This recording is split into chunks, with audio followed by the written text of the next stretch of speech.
I just have felt very much this morning just the power of the Lord is moving in this place, and it's good. And what our brother read from Psalm 24 I got in mind. I just had this picture. This has nothing to do with what we want to talk about really. I just had this picture, open wide the gates, who the King of Glory, that's right, and Jesus coming up.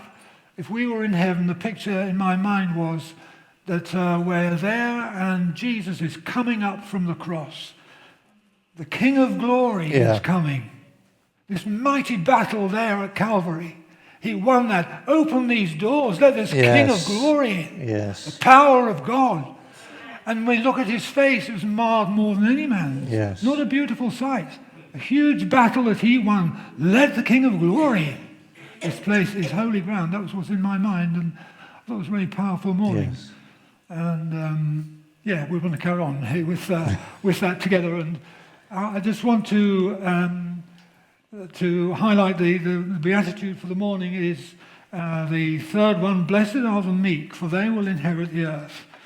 Blessed are the meek, for they will inherit the earth. And I was impressed in the last two Beatitudes. Last Sunday, Rona gave us a very interesting little detail. I like these little details you get in people's lives that come through in a talk or sometime, where she cried. You remember she said last time for a long time over her waywardness, and someone became a Christian, and she mourned. Blessed are those who mourn, and that's the one that she dealt with, and she mourned. And then the time before that was Christine, and she talked quite a lot about her story. And I thought, well, my talk today is blessed are the meek, and you can't sort of say I'm really humble, can I? It's not what you say. It's true, of course, as you would agree. But I even wrote a pamphlet once, Humility and How I Attained It. You need to read that. And blessed are the meek, for they will inherit the earth. This is a very exciting statement. And we're starting with the present tense. Blessed are the meek, for they will inherit the earth. And we're going to talk about meekness, and we're going to talk about the future recycled planet very briefly. We're into recycling here. We'll talk about that in a moment. But first of all, let's have a look at the text itself. I was very interested to notice on Tuesday evening that the way the page is set out by the printers. And Mike mentioned a week or two ago that this is addressed to Christian people. It's not addressed to the world out there. It's a bit like the Lord's Prayer. That's addressed to Christian people. It's very exclusive. And this is very exclusive. This is for people who are born again. Yes. Not for the world out there. And I think it's very interesting in chapter 4, the end of chapter 4, that Jesus has been dealing with all sorts of people. News about him spread all over Syria. People brought to him all who were sick, suffering severe pain, epileptics, paralytics. He healed all large crowds, loads and loads of them, from all around. And then you get a gap of about 4 millimeters of white paper. And then you get chapter 5. And it says, now when he saw the crowds, he went up a mountain. And the commentators all say, well, he went up there so he could talk to them more easily. But they didn't follow him. I just think that's really interesting, because what he wanted to say was not for the crowds, it was for this little group of people. And in Luke chapter 6, you get something very, very similar, where Jesus is talking to the various people, and he says, he went down with them and stood in a level place to the disciples and so on. A large crowd of his disciples were there, a great number of people from all over the place. They all came to hear him, those who were troubled with spirits and so on. And then looking at his disciples, he said something very similar.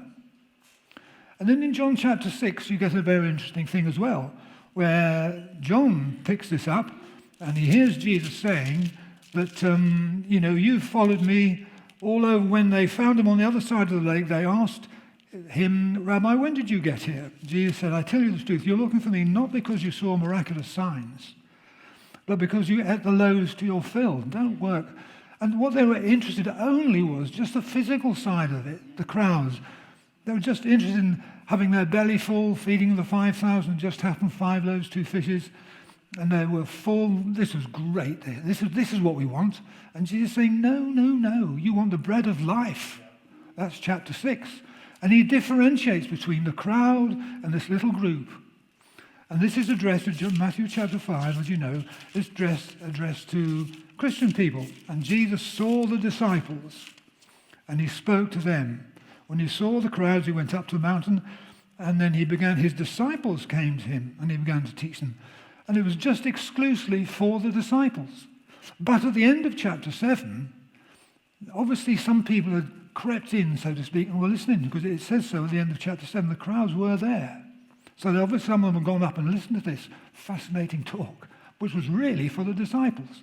And Jesus was saying, as Mike has said already, that this is only Christian people can be meek. Only Christian people will be sorry for their sinfulness. Only Christian people are humble. Only Christian people will turn the other cheek. Only Christian people will bless those who persecute. The world doesn't do that. So as you know, this is for Christian people. Blessed are the meek. Now, I had a look at this. Some of us have got a book by Martin Lloyd-Jones on the Sermon on the Mount. It's a really thick book.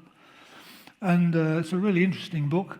And Martin Lloyd-Jones, for those who don't know, had been a Harley Street surgeon. And he went into the ministry in the 1920s and became probably the best-known preacher, perhaps, in the 20th century. A very, very well-known man. Loads of books, loads of cassette tapes, if you remember them. A wonderful man.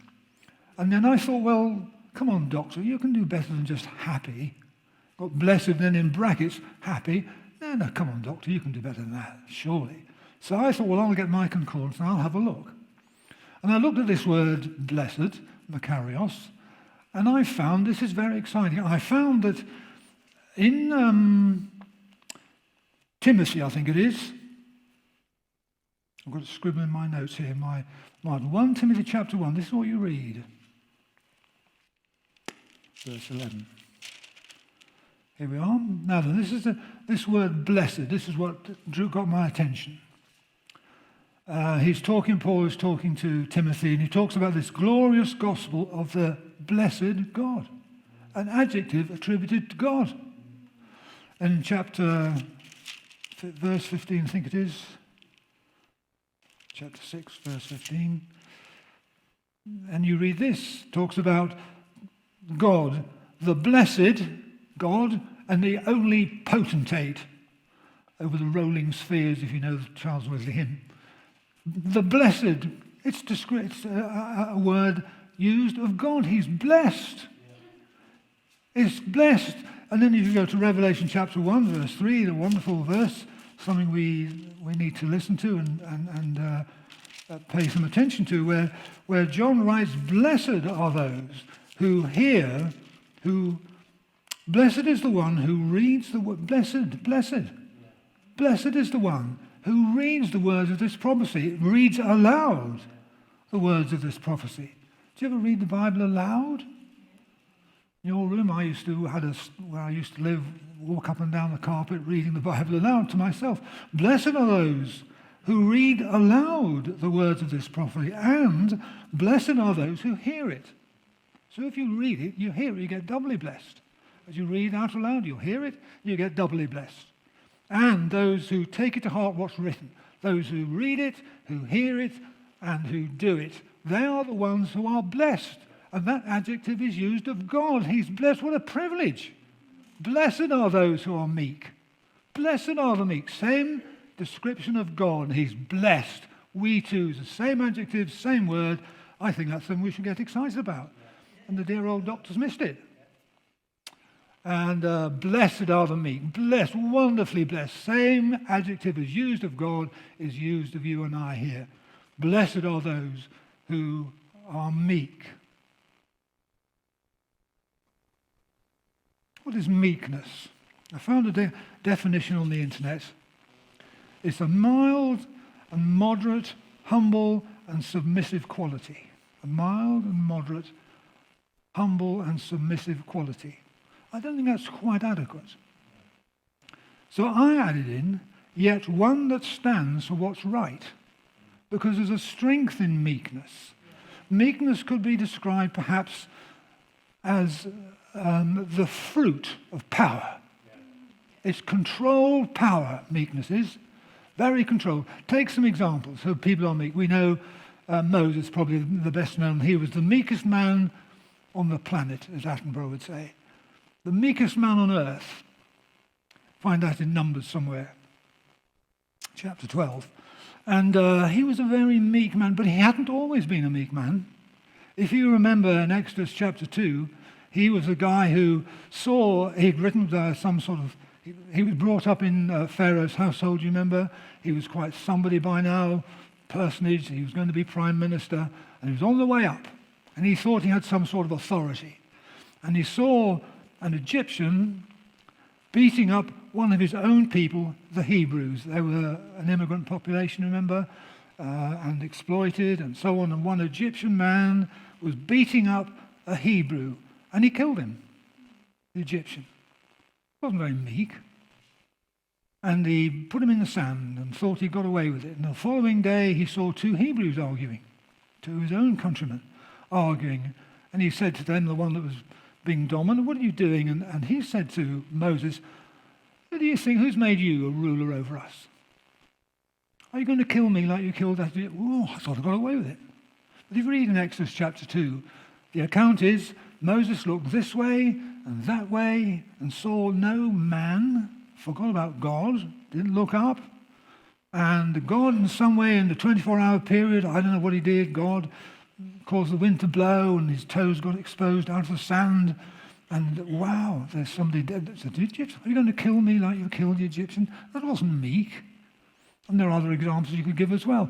And then he fled for his life. Went to Midian, 40 years there, as a shepherd looking after his father-in-law's sheep. How humiliating was that? And there in the land of Midian, he one day he saw a bush that was burning, and it didn't extinguish. It was spontaneous combustion, just kept on going. You know the story.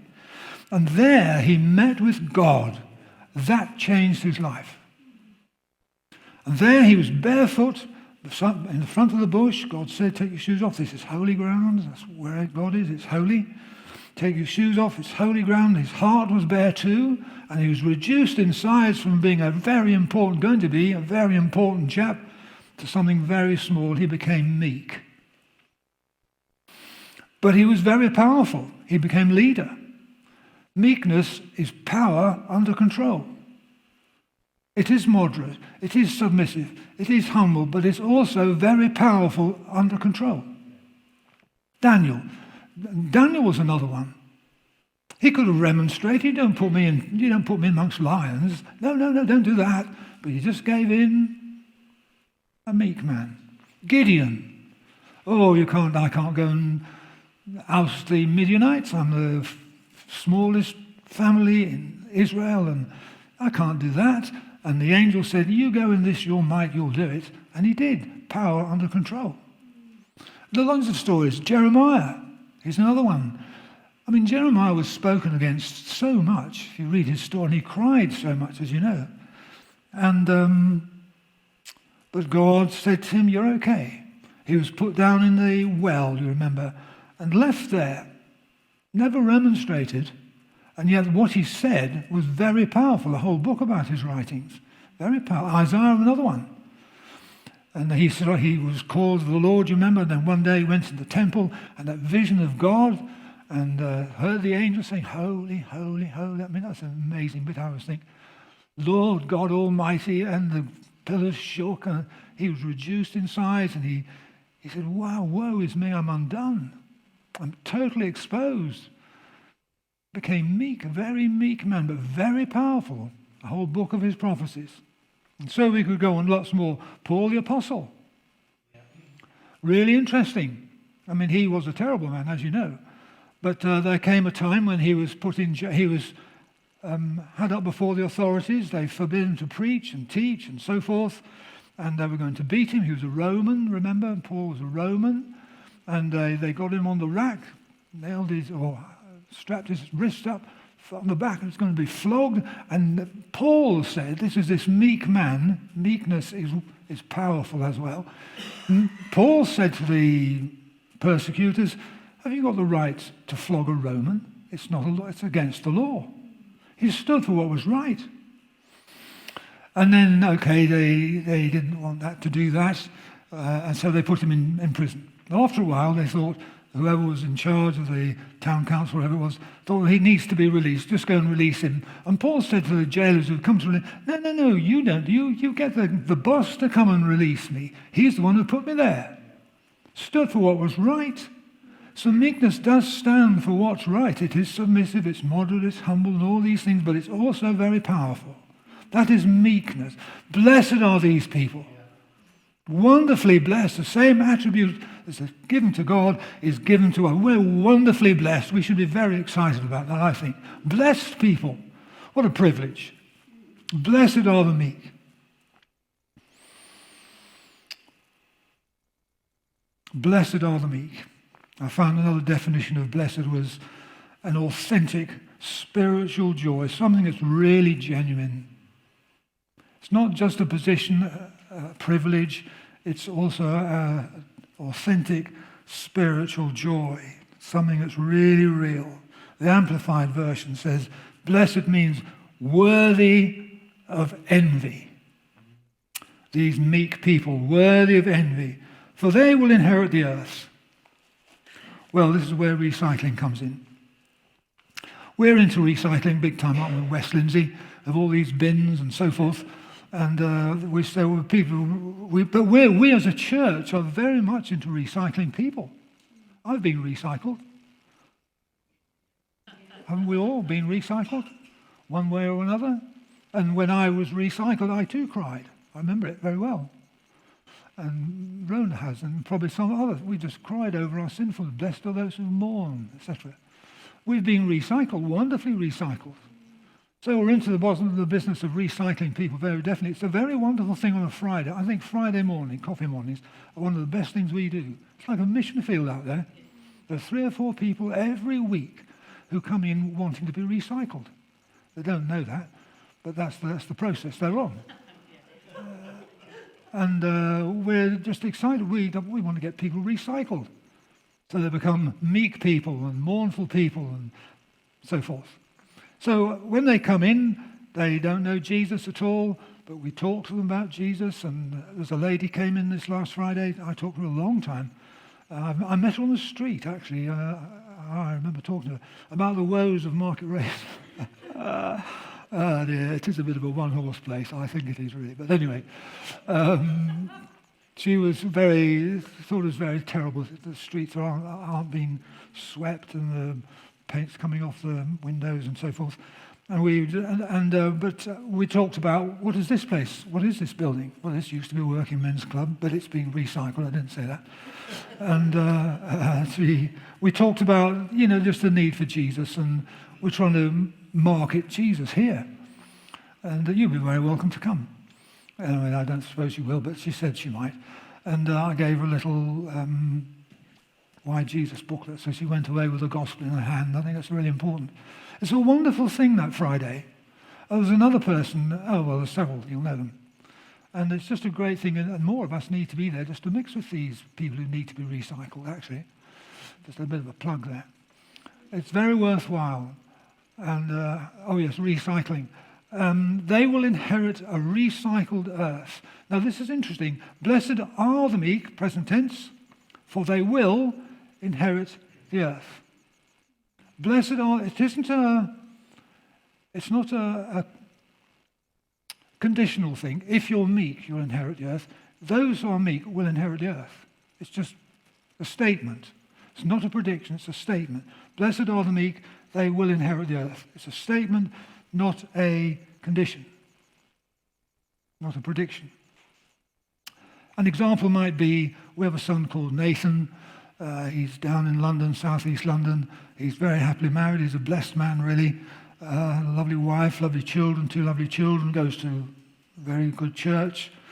And he has a very good job, and life is good.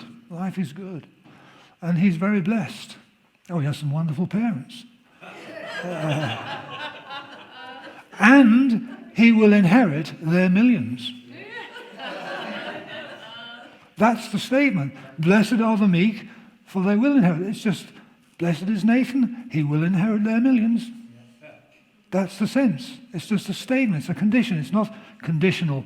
If you're meek, then you will. No, blessed are the meek, for they will. That's it. That's it. We'll inherit a recycled earth. I think this is very exciting. We had in our church in Horncastle, where we were for 37 years, a chap came in from the Jehovah's Witnesses, and called Dan. He died. And Dan was quite a character, really. He was very intelligent, science degree, in a wheelchair, and he had married a lady who was not a Jehovah's Witness, and the Kingdom Hall had disfellowshipped him. It was horrible. He came to us just at that time, and really angry. He was a very angry man. And they disfellowshipped him. They didn't want to know him. They wouldn't talk to him on the phone. He'd pick up the phone, they'd send it to Dan, or they'd just put the phone down. It was horrible. He was very lonely all of a sudden. Having been on holiday with these various people over the years, knew them very well. He'd risen up to some, what they call ministerial spirit, ministerial servant, some sort of authority he got, and he'd just been pushed out. So he came to us, very angry. But he was a very likeable character. He bought, at those days we were called Horncastle Christian Fellowship. We rebranded to Life Church Horncastle. But anyway, he thought, well, I like this church. I'll buy a T-shirt with Horncastle Christian Fellowship on it. So we got it printed, a yellow one, do you remember? And he very proudly would wear this Horncastle Christian Fellowship T-shirt. Unfortunately, he still had a very bad temper. And he went into Tesco's in town wearing this T-shirt, and he saw some Jehovah's Witness people that he used to know. And I can't remember exactly what he said, but he said, you know, I can still talk to you pigs, with his Horncastle Christian Fellowship T-shirt on. Oh, dear old Dan. He was just so angry. He got no friends at all outside the witnesses, you see. When he died, there was only me and another chap in the crematorium. Got no friends at all. But this was Dan. But anyway, we were talking with Dan one time, and he talked about his Jehovah's Witness beliefs at length. He came here. He came to this church, well, at the festival hall, when Bobby Ball was here. Do you remember Canon Ball? He came, and Dan in his wheelchair went forward for counselling, felt convicted, and went forward, and Paul knows the counsellor said, or the counsellor said that Dan really did get saved. Very good. However, he seemed to retract and still held on to his views. But he used to talk to me about, I don't want to be up in heaven on a cloud. I want to be back here on earth. And at that time, this was quite a long time ago, at that time I hadn't really thought through the future very much at all. And so that got me thinking, and I've thought more since. I've discovered, I know a lot of you will know this, but we are coming back to planet Earth. Did you know? I didn't know that at this time. But we're coming back to planet Earth. Heaven is a holding pen. There are millions of people in heaven, paradise if you like, millions up there, my mum and dad there, and all sorts of people there waiting when 1 Thessalonians 4, you'll know the chapter, where Jesus comes back with all these saints and angels, millions of them, back to planet Earth. And we will, if we're alive then, I hope we are, I just so look forward to that. It'll be just so exciting, you know. Steven Spielberg, eat your heart out. It'll be fantastic. What a thing that'll be. The trump will sound, Jesus will come back, you'll see him come back. It'll be a cloudy day, so it won't be today. Coming back through the clouds, size 10, and thousands, millions of people as well, down to planet Earth, on planet Earth. Cut a long story short, 1 Peter tells us that the earth will be burnt, but not destroyed. That's important. If the earth was destroyed, it would mean that Satan had won, or will start again. No, a purified earth, burnt, as if to purify the earth 1 Peter, wherever it is, I can't remember. Somewhere scribbled on the side. Can't remember, but read it anyway, 2 Peter chapter 3. And you read there that the earth will be destroyed as if by fire, but not destroyed, wrong word. Recycled is a better word. It will be recycled. A recycled planet we're coming back to. That'll be wonderful. It'll be Eden restored, won't it? Revelation chapter 1, chapter 21 and 22 is all about it. I saw a new heaven and a new earth, and coming out down from through the clouds, and it will be new. Something very exciting and fresh and new, being inhabited by us, millions of people, and all getting on well together. You've got that wonderful bit in Isaiah, the lion will lie down with the lamb. But there's a very interesting thing in there. I'll just read it because it just comes to mind about that. Isaiah chapter 11.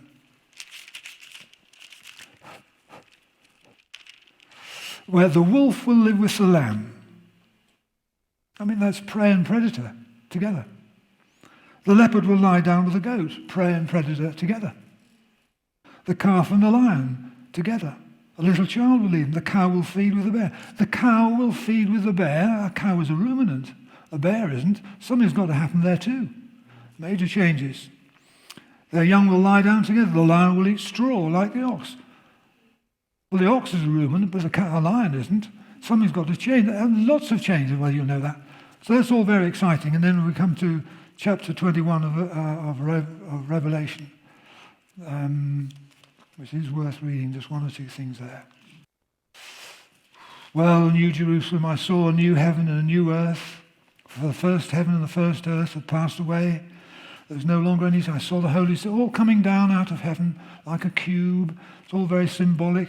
And then various wonderful things. I heard a loud voice from the throne saying, now is the dwelling of God. It's now with men, and he will live with them. They will be his people. He'll be amongst them. It's like the tabernacle. I mean, God is passionate about people. He just loves to be with people. Mount Sinai with Moses, he looked down, he saw all these Bedouin tents, and God said to Moses, build me a tent. I want to live amongst you. So he built a tent. And then a tabernacle. He had a house of his own, a temple, later.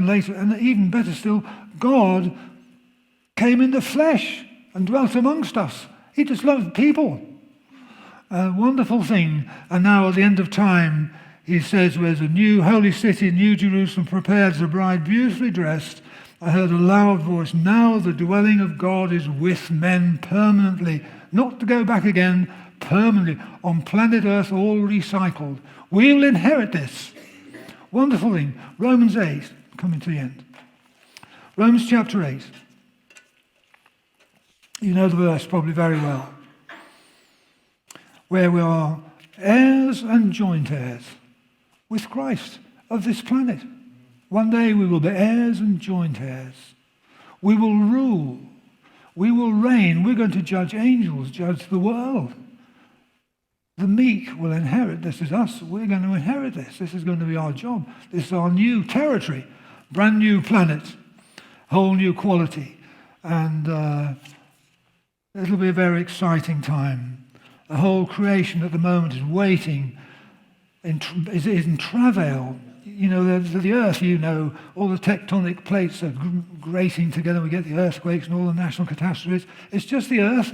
It's groaning in travail and pain until now, waiting to produce something, waiting for the sons of God, that's us, come into their own to inherit this wonderful planet. That'll be great. Look forward to it. And it's waiting until all that happens. And Eden will be restored. So what do we do in the meantime? How are we getting on? How are we getting on with your meekness? Our state and our status are two different things. Our status is God sees us as being meek people, mournful people, those who comfort, those who pray for the person. God, that's how God sees us. Romans chapter 8, that's how God sees us. No condemnation, more than conquerors, nothing separates us from his love. That's how he sees us. That's our status. But sadly, our state can be very different. We're maybe not actually very meek. I picked up a book, Roy Hessian, some of you will have heard of it, The Calvary Road. A wonderful little book. I read it first in the 1960s. And it's quite a challenging book, and I'll just read a little bit to you about brokenness, meekness and brokenness. It goes together, really. And this is what he says. If we are to come into a right relationship with God, the first thing we must learn is that our wills must be broken to his will. Think of breaking in a horse. To be broken is the beginning of revival. It's painful, it's humiliating, but it is the only way. It's being not I, but Christ. And the letter C is a bent I. The Lord Jesus cannot live in us fully and reveal himself through us until the proud self within us is broken. This simply means that the hard, unyielding self, which justifies itself, wants its own way, stands up for its rights and seeks its own glory, at last bows its head to God's will and admits it's wrong, gives up its own way to Jesus, surrenders its rights, discards its own glory, that the Lord Jesus may have all and be all. And that's it. That's becoming meek. It doesn't just happen overnight. For Moses, it didn't just happen overnight. For all of them, it didn't happen overnight. The Lord Jesus said, come to me, I'm meek. Remember that? Matthew 11:28. All you who are heavy laden and working, and all the Pharisees loaded on them, lots of rules and regulations, and bowed down with all these do's and don'ts. My brother, he works 24/7 really, and he says one thing that makes me become a Jew is thou shalt not work on the Sabbath day, because he does work on the Sabbath day. That's the only thing that would make him become a Jew. And I've said to him, Robert, you don't become a Jew, it's really hard work. Come to me, all who are labor and heavy laden. Learn from me, I'm meek and lowly in heart, and you'll find rest for your soul. Be yoked to me. Take my yoke upon you. Do life together with me. Do it my way. And we struggle with this. Meekness isn't easy, always. And learning to be meek is quite hard. Take my yoke upon you. Let's do life together, John. I'll do it. You and I will do it much better than you will on your own. And just give in. We need to learn to give in. Humility, meekness, power under control. Doesn't mean we do stand up for what's right. It's power under control. Blessed are the meek. Wonderfully blessed, privileged people. We need to hold our heads high. That adjective that's ascribed to God, the blessed and only potentate, that's God. He's described as blessed. So are we. What a privilege. Same adjective. Lift our heads high, and there's no room for inferiority complexes. Not now. I used to have a terrible inferiority complex once. I've been recycled, wonderfully recycled. I have. I'm just a different man. Thanks to Alison and God, I'm just totally different. And it's just having interactions with God, we need to have them. That God can touch our lives. He's got to touch our lives. We've got to let him come and touch us. Let him touch you. You'll be changed. We'll be changed. And we're all of us testaments, I'm sure, changed people, recycled folks. Well, sorry, that's a bit muddled, but there you go. That's how I am. And blessed are the meek, that's us, for they will inherit the earth, no question.